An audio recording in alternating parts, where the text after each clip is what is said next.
On a cold February morning in 1968, Sister Margaret Teresa walked through the snow-covered grounds of St. Benedict's Parish in Pittsburgh, Pennsylvania, carrying a leather-bound ledger under her arm.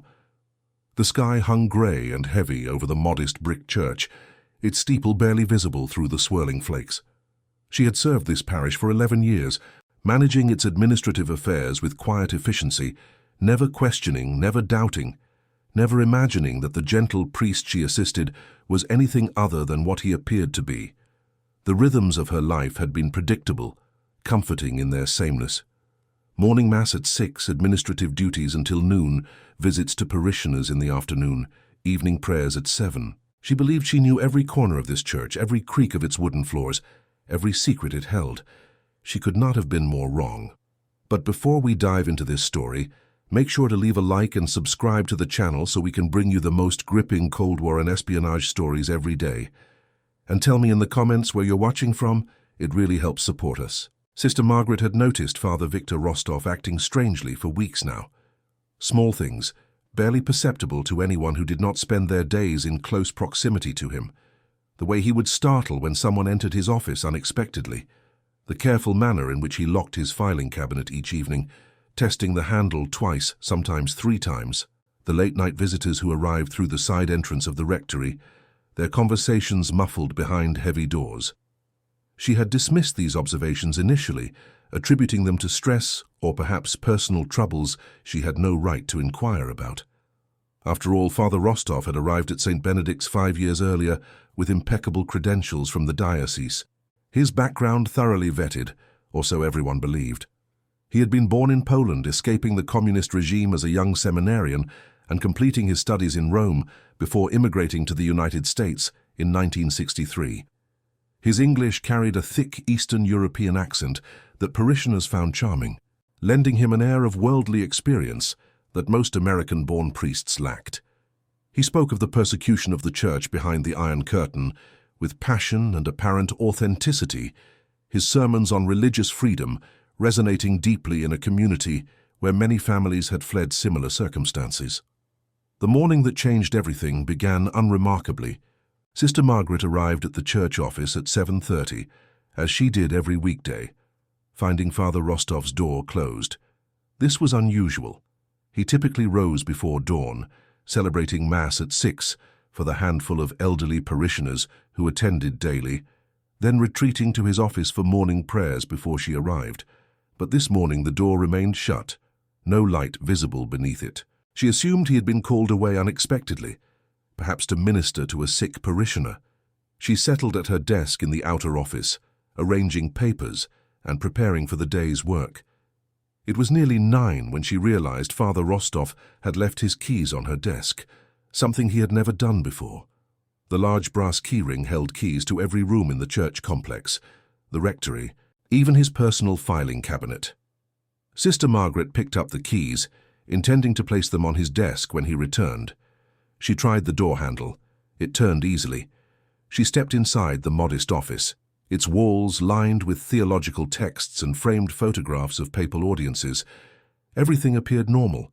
The desk sat neat and organized, papers stacked precisely, a fountain pen aligned parallel to a leather blotter. But as she moved to place the keys in the center of the desk, her foot caught on something. She looked down to find a small black notebook lying on the floor near the filing cabinet, apparently dropped and forgotten. She bent to retrieve it, intending to leave it with the keys. The notebook fell open in her hands. The pages contained rows of numbers, seemingly random sequences arranged in neat columns. Between the numerical entries appeared occasional notations in what looked like abbreviated Polish or perhaps Russian, languages she could not read. Her heart began beating faster. She told herself there were innocent explanations. Perhaps Father Rostov maintained financial records in his native language. Perhaps these were codes for parish donations or charitable contributions. But something about the meticulous arrangement, the secretive nature of the notation, sent a chill through her. She closed the notebook quickly, setting it on the desk next to the keys. She left the office, closing the door behind her, and returned to her own desk. But she could not focus on her work. The image of those numbers kept floating before her eyes. Throughout that day, Sister Margaret wrestled with her conscience. She had no evidence of wrongdoing. Father Rostov had served the parish faithfully for 5 years. He visited the sick, comforted the grieving, administered the sacraments with reverence and care. The parishioners loved him. The diocese had no complaints. What right did she have to suspect him, based on a misplaced notebook filled with numbers? Perhaps she had misread the situation entirely. Perhaps her imagination, fed by years of Cold War tensions and news reports of Soviet infiltration, had conjured threats where none existed. Yet she could not shake the feeling that something was profoundly wrong. Father Rostov returned late that afternoon, offering no explanation for his absence. He retrieved his keys from Sister Margaret without comment, thanking her absently as he disappeared into his office. She heard the filing cabinet open and close, heard papers rustling. When he emerged 20 minutes later, he seemed more relaxed. The tension that had marked his demeanor in recent weeks temporarily lifted. He asked about the day's mail, inquired about an upcoming baptism, chatted briefly about the weather. Everything appeared normal. Sister Margaret responded appropriately, maintaining the professional distance that had always characterized their working relationship. But inside, her mind churned with questions and growing unease. That evening, after completing her duties and attending evening prayers with the other sisters in the convent adjacent to the church, Sister Margaret found herself unable to sleep. She lay in her narrow bed, staring at the ceiling, replaying the day's events, the notebook, the numbers, the Russian notations, Father Rostov's strange behavior, the late-night visitors. Separately, these things might mean nothing. Together they formed a pattern she could no longer ignore. At 2 in the morning, she made a decision that would alter the course of her life and expose one of the most audacious Soviet intelligence operations on American soil. The next morning, Sister Margaret rose before dawn and made her way through the silent convent to the small chapel where she spent an hour in prayer, seeking guidance. She had decided to investigate further, but she needed wisdom and courage to proceed. The church had taught her obedience to authority, but it had also taught her to recognize and oppose evil. If Father Rostov was engaged in activities that threatened the parish, the diocese, or the country, she had a moral obligation to act. But she also recognized the gravity of false accusation, the damage it could cause to an innocent man's reputation and ministry. She prayed for discernment, for the ability to see clearly through her own fears and suspicions to the truth beneath. Over the following week, Sister Margaret began paying closer attention to Father Rostov's activities. She did so discreetly, maintaining her normal routine while observing patterns she had previously overlooked. She noticed that certain visitors arrived on specific days, always in the evening, always using the side entrance. She noticed that Father Rostov received mail with foreign postmarks, letters he retrieved personally from the mailbox, before she could sort the day's correspondence. She noticed that he made frequent trips to the university district, claiming to be visiting graduate students interested in the faith, but returning hours later with no specific details about whom he had seen or what had been discussed. On the 13th of February 1968, Sister Margaret took the most significant risk of her sheltered life. Father Rostov had left early that morning for what he described as a day-long retreat at a monastery in the Allegheny Mountains. He would not return until evening. Sister Margaret waited until mid-morning, ensuring the church was empty and the other parish staff occupied with their own duties. Then she retrieved the spare key to Father Rostov's office from the maintenance room, where duplicates were kept for emergencies. Her hands trembled as she inserted the key into the lock. The door opened with a soft click that seemed to echo through the empty hallway like a gunshot. The office looked exactly as it had a week earlier. Nothing appeared out of place. Sister Margaret moved quickly to the filing cabinet, trying each key on Father Rostov's ring until one fit. The drawer slid open silently, revealing neatly arranged files labeled with parish business, baptismal records, marriage certificates, financial statements. She lifted folders carefully, checking beneath them, finding nothing unusual. The second drawer contained similar materials, but when she opened the third drawer at the very bottom, she found a false panel. Her breath caught in her throat. She lifted the panel carefully. Beneath it lay a collection of items that confirmed her darkest fears. Several passports, each bearing Father Rostov's photograph but different names, currency from multiple countries, including Soviet rubles, rolls of undeveloped film, a small camera no larger than a cigarette lighter, and most damning, a one-time pad, a cryptographic tool used by intelligence agencies to encode and decode messages. Sister Margaret had seen such devices in news reports about captured spies. The KGB used them to communicate with agents operating in the West. She stood frozen, staring at the evidence before her, her mind struggling to process the implications.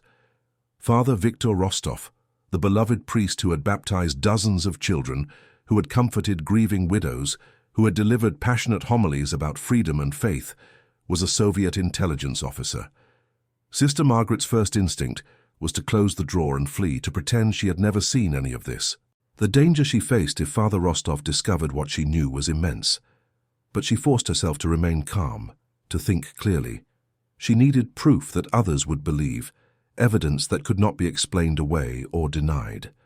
With hands that shook so badly she could barely control them, she removed one of the passports and several sheets from the one-time pad, tucking them into the deep pocket of her habit.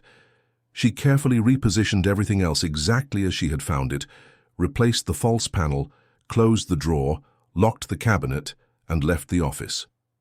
The entire operation had taken less than 10 minutes, but to Sister Margaret it felt like hours.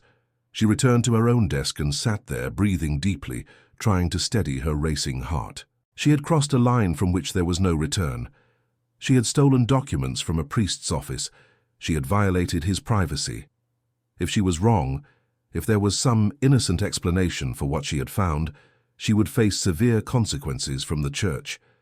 But she knew she was not wrong. Every instinct told her that Father Rostov posed a genuine threat, and she was now one of the few people who knew it. That evening, Sister Margaret took an unprecedented step. After evening prayers, she asked permission from Mother Superior to make a private phone call, claiming a family emergency. In the convent's small office, she dialed a number she had seen in the newspaper weeks earlier, during coverage of a spy scandal. She asked to speak with someone at the Federal Bureau of Investigation field office in Pittsburgh. The operator connected her, and a male voice answered, identifying himself as Special Agent Thomas Fletcher. Sister Margaret, her voice barely above a whisper, said words that felt like betrayal and duty simultaneously on her tongue. "I have information about a Soviet intelligence operation in the Catholic Church," she said. "The priest at my parish is not who he claims to be." There was a pause on the other end of the line. Then Agent Fletcher's voice, suddenly alert and professional, asked her to explain. Sister Margaret recounted what she had discovered, her words tumbling out in a rush. She described the notebook with coded numbers, the false passports, the one-time pad, the suspicious visitors. She told him about Father Rostov's background, his arrival from Europe 5 years earlier, his claims of escaping communist persecution. As she spoke, she felt the weight of 11 years of religious obedience pushing against her decision to report a priest to secular authorities. But she also felt the clarity that comes from knowing you are doing the right thing, however difficult. Agent Fletcher listened without interruption. When she finished, he asked her to describe the passports and the one-time pad in detail. He asked if she could bring them to the FBI office the following morning. Sister Margaret agreed, though the prospect terrified her. They arranged to meet at 9 o'clock. As she hung up the phone, Sister Margaret felt simultaneously relieved and frightened. She had set events in motion that could not be stopped. All she could do now was trust that she had made the right choice. That night, Sister Margaret slept fitfully, haunted by dreams of Father Rostov discovering what she had done, of facing his anger and betrayal, of being expelled from her religious community in disgrace. She woke repeatedly, praying for strength and protection. When dawn finally came, she rose exhausted but determined. She attended morning mass, sitting in the rear of the church, watching Father Rostov celebrate the Eucharist with his customary reverence. How could someone perform this sacred ritual while simultaneously serving the godless Soviet regime? The contradiction seemed impossible to reconcile, yet she knew human beings were capable of compartmentalizing their lives, of maintaining contradictory identities without conscious conflict. Father Rostov might genuinely believe in God and the Church, while also believing in the communist cause. Or perhaps his faith was simply the most elaborate element of his cover, a performance so practiced it appeared authentic. At 8:30, Sister Margaret left the convent, telling Mother Superior she had a medical appointment downtown. She carried her rosary and a small purse containing the stolen documents. She took a bus to the FBI office, a nondescript building in downtown Pittsburgh. The receptionist directed her to the 4th floor, where Agent Fletcher waited. He was younger than she expected, perhaps in his mid-30s, with close-cropped dark hair and intelligent brown eyes that regarded her with a mixture of curiosity and professional assessment. He led her to a small conference room and closed the door. Sister Margaret placed the passport and the sheets from the one-time pad on the table. Agent Fletcher examined them carefully, his expression growing more serious with each passing moment. He asked her detailed questions about Father Rostov's activities, his visitors, his trips to the university district. He asked about the church's administrative procedures, how mail was handled, who had access to various areas of the building. Sister Margaret answered as completely as she could, struggling to remember details she had dismissed as unimportant weeks earlier, but now realized were pieces of a larger puzzle. After nearly 2 hours, Agent Fletcher leaned back in his chair and regarded Sister Margaret with evident respect. "Sister, what you have discovered is extremely significant," he said. "These documents are authentic KGB materials. The passport is a quality forgery, probably produced in Moscow. The one-time pad matches others we have recovered from Soviet agents. Father Rostov, or whatever his real name is definitely working for Soviet intelligence. You have potentially uncovered a major espionage operation." Sister Margaret felt a wave of validation mixed with dread. "So what happens now?" she asked. Agent Fletcher explained that the FBI would need to conduct surveillance on Father Rostov to identify his contacts and understand the scope of his activities. They would need to gather evidence that could be used in a court of law. This would take time, possibly weeks or months. In the meantime, Sister Margaret would need to continue working at the parish, maintaining complete normalcy, giving Father Rostov no reason to suspect he had been compromised. Could she do that? Sister Margaret considered the question carefully. Could she face Father Rostov every day, knowing what she knew, behaving as though nothing had changed? Could she participate in this deception, even if its purpose was to protect national security and bring a spy to justice? She thought about the parishioners of St. Benedict's, innocent people who had placed their trust in Father Rostov. She thought about the damage he might be doing, the secrets he might be stealing, the people he might be putting at risk. She looked at Agent Fletcher and nodded. "I can do it," she said. "I will do it." Over the following weeks, Sister Margaret lived a double life as surreal as any spy novel. By day she maintained her normal routines, managing the parish office, assisting Father Rostov with administrative tasks, participating in the rhythms of religious life. By night, she met periodically with Agent Fletcher, reporting on Father Rostov's activities, providing details about his visitors and his correspondence. The FBI set up surveillance posts near the church and began following Father Rostov's movements. They photographed his visitors, traced his trips to the university district, intercepted his mail. Slowly, a picture emerged of an extensive intelligence network operating within the American Catholic community. Father Rostov, they discovered, was using his position to gather information on several fronts. He cultivated relationships with defense industry employees who attended St. Benedict's, encouraging them to share their work troubles during confession, subtly probing for details about projects and security measures. He recruited graduate students from Eastern European backgrounds, many struggling with questions of identity and loyalty, offering spiritual guidance, while gradually drawing them into activities that served Soviet interests. He maintained contact with other agents through a network of dead drops and coded messages, coordinating activities across the northeastern United States. The operation was sophisticated, patient, and effective. Had Sister Margaret not stumbled upon that notebook, it might have continued undetected for years.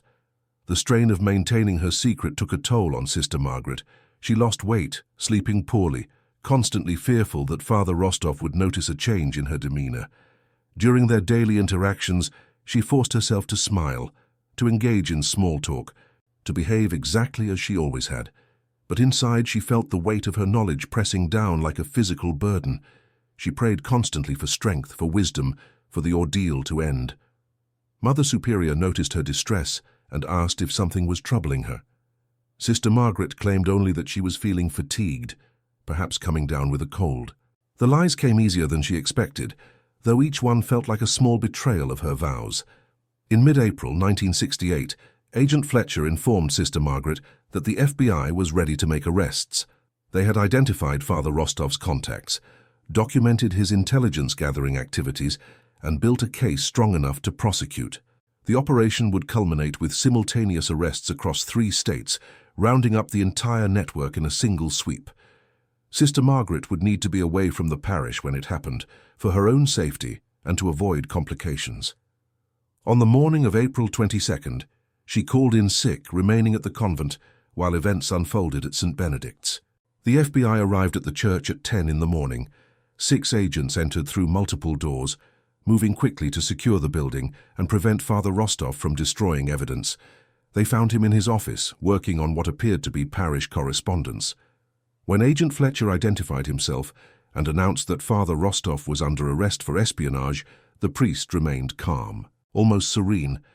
He did not protest or resist. He simply stood, placed his hands on his desk, and said in his accented English, "I have been expecting this."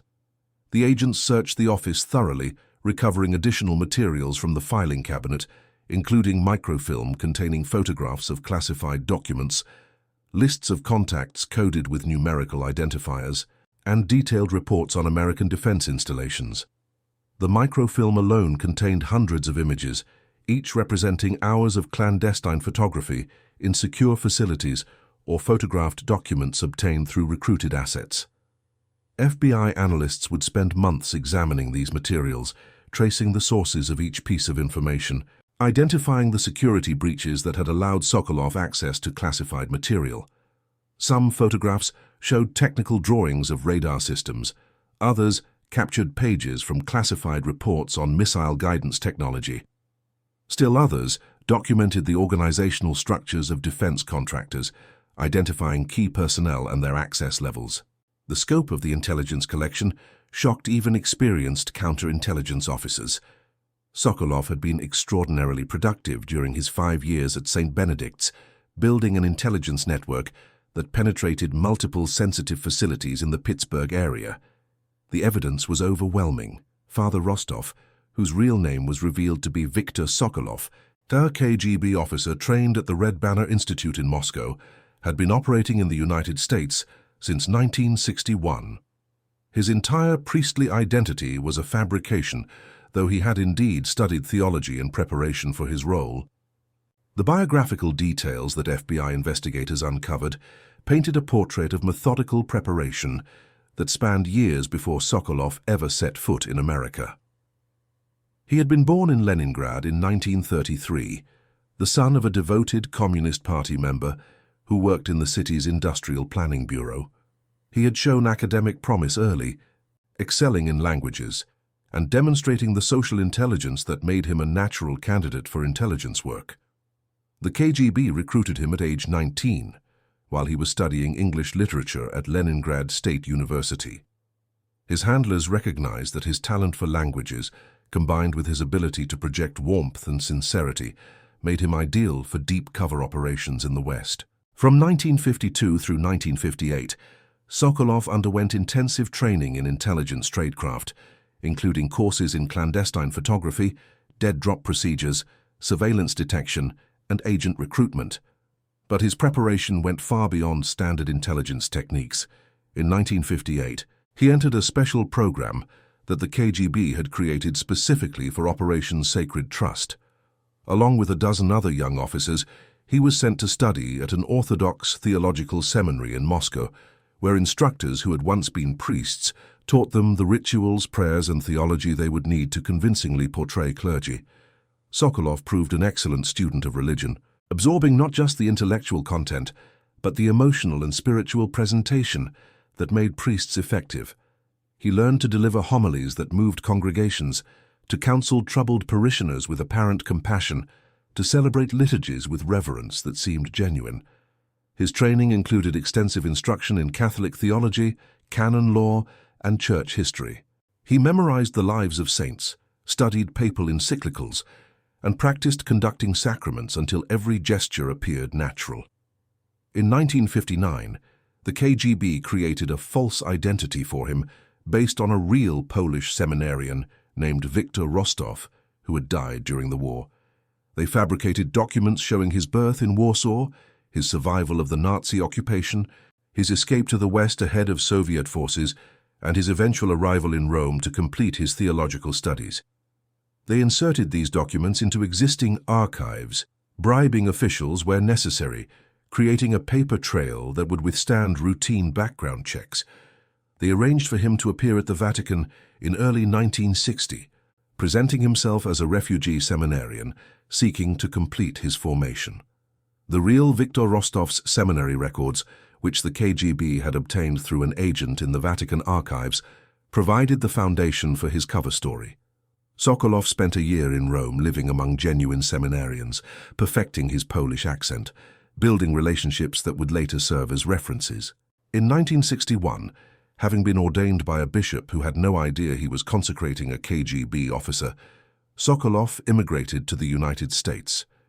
The Soviets had created an elaborate legend for him, complete with false papers documenting his escape from Poland and his studies in Rome. They had infiltrated him into the American Catholic Church with patience and meticulous planning, betting correctly that his status as a priest would provide access and trust that ordinary intelligence officers could never achieve. The gamble paid off remarkably well. As Father Viktor Rostov, he moved through American society with a level of acceptance that an openly Soviet citizen could never have enjoyed. People welcomed him into their homes, shared their concerns and secrets, introduced him to friends and family members.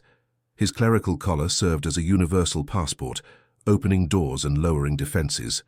When he expressed interest in someone's work, it seemed like pastoral concern rather than intelligence gathering. When he asked detailed questions about manufacturing processes or security procedures, it appeared to be innocent curiosity rather than directed collection. His position allowed him to cultivate sources without the suspicious meetings and furtive exchanges that characterized traditional espionage. He could have coffee with a defense contractor employee after Sunday Mass and discuss their work pressures without raising alarms. He could counsel a troubled engineer through confession and learn details about classified projects that even skilled interrogators might have difficulty extracting. News of the arrest exploded across local and national media. The story of a Soviet spy posing as a Catholic priest captured public imagination and fueled Cold War anxieties about infiltration and subversion. Parishioners at St. Benedict's reacted with shock and disbelief. Many refused to accept that Father Rostov had been a spy, insisting there must be some mistake. Others felt betrayed and violated, angry that their confessions and confidences had been exploited for espionage purposes. The diocese launched an immediate investigation into how Sokolov had managed to fool background checks and assume a position of such trust. They discovered that his false papers had been expertly crafted, his references carefully manufactured, and his interview performance convincing enough to allay any suspicions. The screening process, they concluded, had been inadequate to detect a professional intelligence officer with state resources behind him. For Sister Margaret, the aftermath proved almost as difficult as the investigation itself. When her role in exposing Father Rostov became known within the Church, reactions were mixed. Some praised her courage and quick thinking. Others criticized her for violating the sacred trust between priest and administrative assistant, for going through Father Rostov's private papers without authorization. Mother Superior called her in for a lengthy conversation about obedience, discretion, and the proper channels for addressing concerns. Sister Margaret explained her reasoning, her moral certainty that she was preventing harm, but she understood the discomfort her actions caused within the religious hierarchy. She had acted independently, bypassing church authority to work directly with secular law enforcement. This troubled many who believed all matters should have been handled internally first. The FBI, by contrast, treated Sister Margaret as a hero. Agent Fletcher publicly credited her vigilance and bravery with breaking open a significant Soviet intelligence operation. Director J. Edgar Hoover sent her a personal letter of commendation, praising her patriotism and dedication. The letter, typed on official FBI stationery and signed in Hoover's distinctive scrawl, arrived at the convent 2 weeks after Sokolov's arrest. Mother Superior delivered it to Sister Margaret privately, her expression unreadable. Sister Margaret opened the envelope with trembling fingers, reading words she had never imagined would be directed at her. The director wrote that her actions exemplified the finest qualities of American citizenship, that her courage in the face of danger and her commitment to truth had served the nation at a critical moment. He noted that intelligence work often required sacrifice and discretion, qualities she had demonstrated abundantly. The letter concluded with an invitation to visit FBI headquarters in Washington if she ever found herself in the capital. Sister Margaret folded the letter carefully and placed it in her personal Bible, where it remained for the rest of her life, a private reminder of those tumultuous weeks. Several news organizations requested interviews, wanting to tell the story of the nun who caught a Soviet spy. A reporter from Life magazine arrived at the convent with a photographer, hoping to convince Sister Margaret to pose for portraits and share her experiences. A producer from a television network called repeatedly, proposing a documentary that would recreate the events with dramatic reenactments. Local newspapers published articles speculating about her background, her motivations, her feelings about the case. Sister Margaret declined all media requests, uncomfortable with attention and deeply committed to returning to a quiet life. She told Agent Fletcher that she had simply done what seemed right, what her conscience demanded. She took no pride in exposing Father Rostov, feeling instead a profound sadness that someone could pervert religious devotion into a cover for espionage. The sadness went deeper than disappointment in a colleague. It touched something fundamental about her understanding of faith and human nature. She had believed that the priesthood represented a calling so sacred that no one would assume it falsely. The revelation that the Soviet Union trained intelligence officers in theology, that they would send these men into churches to deceive congregations, shook her confidence in the visible manifestations of religious commitment. If Father Rostov could celebrate Mass, hear confessions, and preach convincing sermons while secretly serving a hostile foreign power, then external markers of faith meant less than she had always believed. She found herself looking at her fellow sisters with new wariness, wondering if any of them harbored secrets, questioning whether the surface of religious life concealed hidden agendas. This doubt troubled her more than the physical danger she had faced, more than the criticism from church authorities. It represented a loss of innocence she mourned privately in her prayers. The trial of Viktor Sokolov took place in federal court in Pittsburgh in the autumn of 1968. The proceedings attracted national attention, with journalists filling the public gallery and television crews broadcasting updates during evening news programs. Security was extraordinarily tight, with federal marshals screening everyone who entered the courtroom and posted guards monitoring the defendant throughout the proceedings. Sokolov himself displayed remarkable composure, sitting calmly at the defense table, occasionally conferring with his court-appointed attorneys, but showing none of the anxiety or fear that most defendants exhibited. He had been trained to withstand interrogation and maintain operational security even under extreme pressure. The trial became merely another phase of his intelligence career, an operation he approached with professional detachment. The prosecution presented a methodical case, building from Sister Margaret's initial discovery through the FBI investigation to the final arrest and evidence recovery. They displayed enlarged photographs of the false passports, the one-time pad, the microfilm images. They called cryptographic experts who testified about KGB communication protocols. They presented testimony from defense industry employees who had unwittingly provided Sokolov with sensitive information, describing how he had cultivated their trust and gradually elicited details about their work. One witness, an engineer from a radar manufacturing facility, testified about confession sessions with Father Rostov, during which he had discussed work-related stress. At the time, he thought he was receiving spiritual counsel. Only later did he realize that the priest had been systematically extracting technical information through carefully directed questions. The engineer, a devout Catholic in his mid-40s with 3 children, wept on the stand as he described how violated he felt, how his faith had been weaponized against him.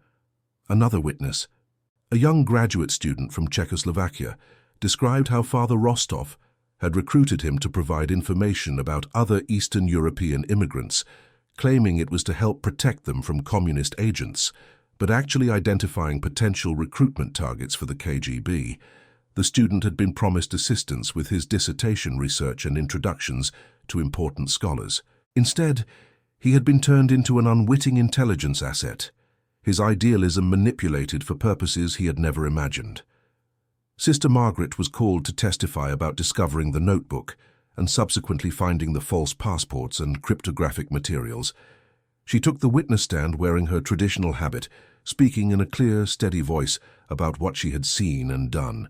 The courtroom fell silent as she described her decision to enter Father Rostov's office, the fear that had gripped her as she searched the filing cabinet, the moment of discovery when she lifted the false panel and saw the espionage materials.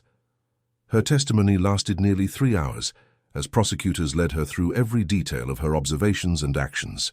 Defense attorneys attempted to undermine her testimony, suggesting she had violated Father Rostov's privacy illegally, that evidence obtained through her actions should be inadmissible. The lead defense counsel, a skilled criminal attorney from Philadelphia, pressed her aggressively about her motivations.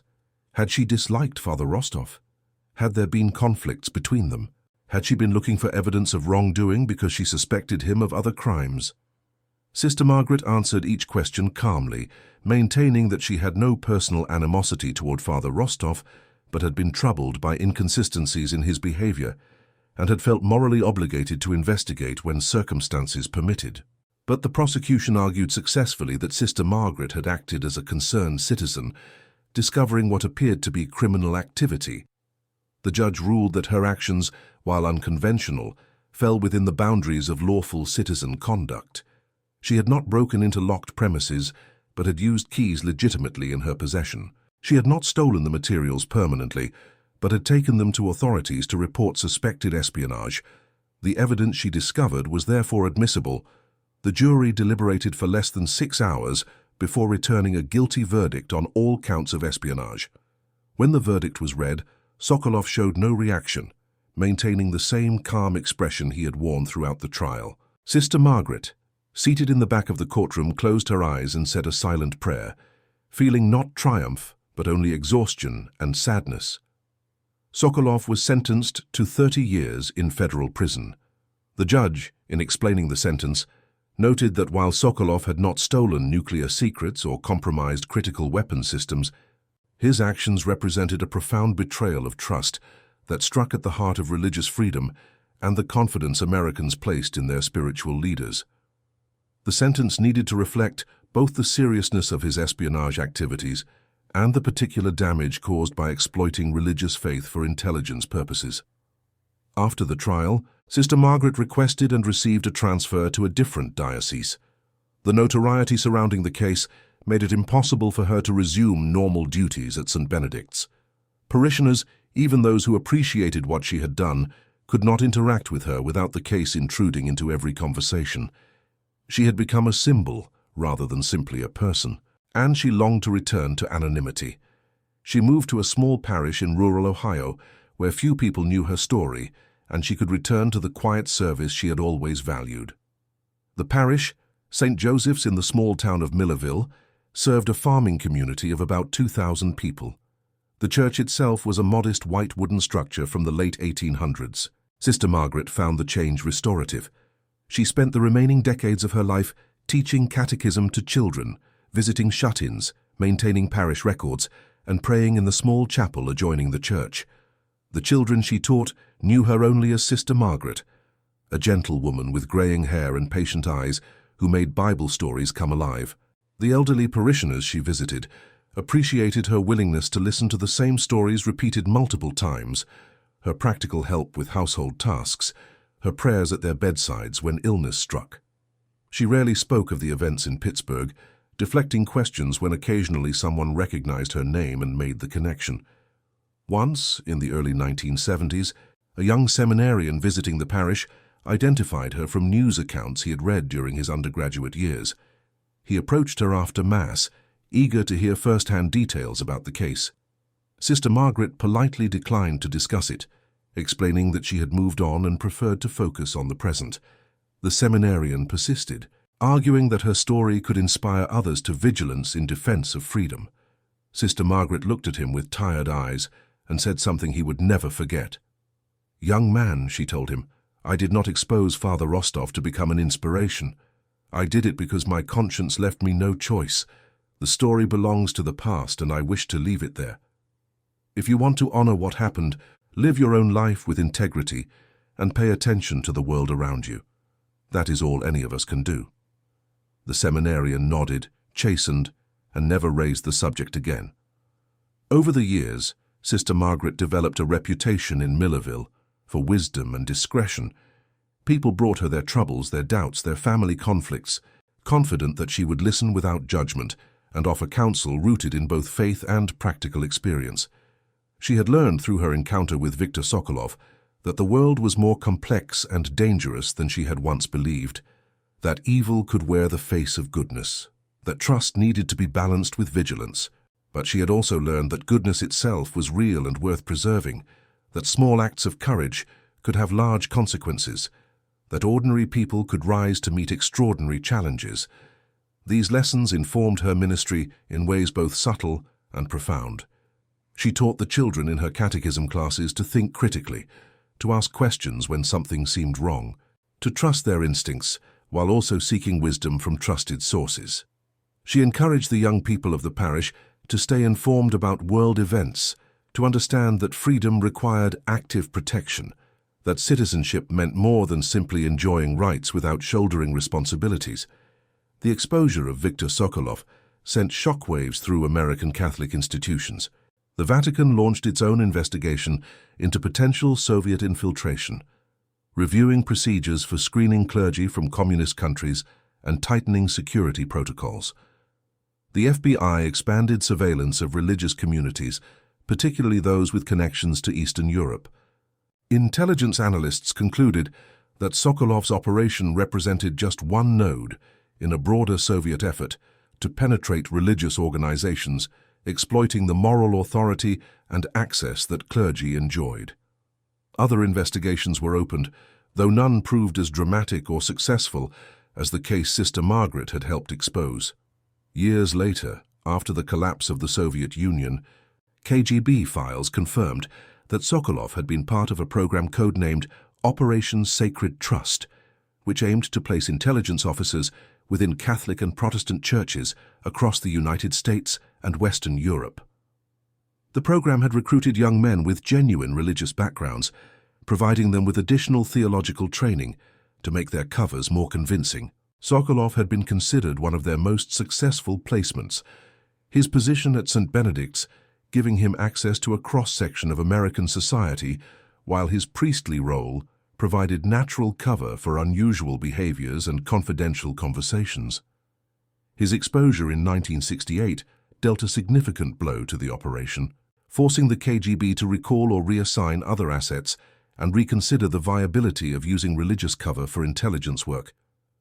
Sister Margaret Teresa died in 2007 at the age of 83 in the same small Ohio parish where she had lived for nearly 4 decades. Her funeral was attended by a handful of elderly parishioners, the bishop of the diocese, and, unexpectedly, by a retired FBI agent named Thomas Fletcher. He had followed her life from a distance over the years, occasionally sending Christmas cards, maintaining a respectful connection born of shared experience. At the funeral mass, he spoke briefly about Sister Margaret's courage and integrity, how she had placed duty and conscience above personal comfort, how she had helped protect her country during dangerous times. Most of those present had no idea what he was talking about. To them, Sister Margaret had simply been a kind, quiet nun who taught their children and visited their sick relatives. They knew nothing of Cold War espionage, of Soviet intelligence operations. Of the morning, she discovered that the trusted priest was actually an enemy agent. That story belonged to another time, another world. In the decades since these events unfolded, historians and intelligence experts have studied the case of Viktor Sokolov as a prime example of Soviet espionage tradecraft during the Cold War. Academic papers have analyzed the operational security that allowed him to function undetected for years. Books on KGB history have devoted chapters to Operation Sacred Trust and the use of religious cover for intelligence activities. The story has been examined from multiple angles, as an espionage case study, as a commentary on Cold War paranoia, as an example of the tension between religious loyalty and patriotic duty. But at its core, it remains the story of one woman who noticed something wrong and refused to look away, even when doing so would have been infinitely easier and safer. Sister Margaret never wrote a memoir or sought recognition for her role. When pressed by a persistent journalist years after the trial, she offered only a brief statement that captured her simple faith and moral clarity. "I saw something that troubled my conscience," she said. "I prayed about it, and I acted on what I believed God was asking me to do. That is all any of us can do: follow our conscience and trust that truth will prevail." Her words contained no drama, no self-aggrandizement, no claim to heroism. They reflected the humility and dedication that had characterized her entire life, the quiet strength that had allowed her to stand against a trained intelligence officer backed by the resources of a superpower. The church where these events unfolded, St. Benedict's Parish in Pittsburgh, continued to serve its community long after Viktor Sokolov's arrest. A new priest arrived, carefully vetted, without secrets or hidden agendas. The parishioners gradually healed from the betrayal, though some older members who had been particularly close to Father Rostov never fully recovered their trust in religious authority. The filing cabinet in the priest's office was replaced with a simple desk with open shelves, a small symbolic gesture toward transparency. The side entrance that Sokolov's contacts had used was kept locked except during official parish events. These practical changes could not erase what had happened, but they provided some reassurance that the past would not repeat itself. In the broader context of Cold War history, the Sokolov case represented a relatively minor incident. No nuclear secrets were stolen. No weapons systems were compromised. The damage he inflicted consisted primarily of lower-level intelligence on defense industry practices and the recruitment of a few vulnerable individuals who provided information of limited strategic value. Yet the psychological impact proved significant. The revelation that the Soviets would infiltrate clergy to conduct espionage operations struck at fundamental assumptions about the boundaries of acceptable behavior, even in the context of international rivalry. It demonstrated the lengths to which the KGB would go to gather intelligence and the vulnerabilities that existed within trusted institutions. It reminded Americans that the Cold War was being fought not just on distant battlefields or through diplomatic maneuvers, but in their own communities, sometimes by people who seemed beyond suspicion. Sister Margaret's decision to investigate Father Rostov and report him to the FBI reflected a particular moment in American culture, when Cold War tensions peaked and citizens were encouraged to remain vigilant against communist infiltration. Her actions would be viewed differently today, in an era more skeptical of government surveillance and more protective of privacy rights. Some contemporary observers might criticize her for spying on a colleague, for going through his papers without legal authority, for cooperating with federal agencies in building a case against someone who had committed no violent crime. But Sister Margaret lived in a different time, when the Soviet Union represented an existential threat to American values and institutions, when the possibility of nuclear war loomed over daily life, when citizens understood themselves to be soldiers in an ideological struggle that transcended traditional definitions of warfare. In that context, her actions made sense, reflected values that her society endorsed, and ultimately served the national interest as it was understood at the time. The story of how a nun discovered her priest was a Soviet spy endures as a reminder of the complex moral terrain that ordinary people navigated during the Cold War. Sister Margaret Teresa faced no battlefield, fired no weapons, uncovered no master plan for nuclear attack. She simply noticed inconsistencies in a colleague's behavior, investigated with the limited tools available to her, and reported what she found to appropriate authorities. Yet these simple actions, born of conscience and faith, helped expose a significant intelligence operation and disrupted Soviet espionage efforts in the American Catholic Church.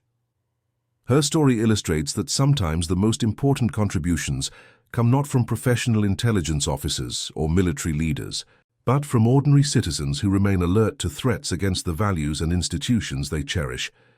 And that concludes our story. If you made it this far, please share your thoughts in the comments. Don't forget to subscribe for more incredible stories and check out the video on screen. I'm sure you'll enjoy it. See you next time.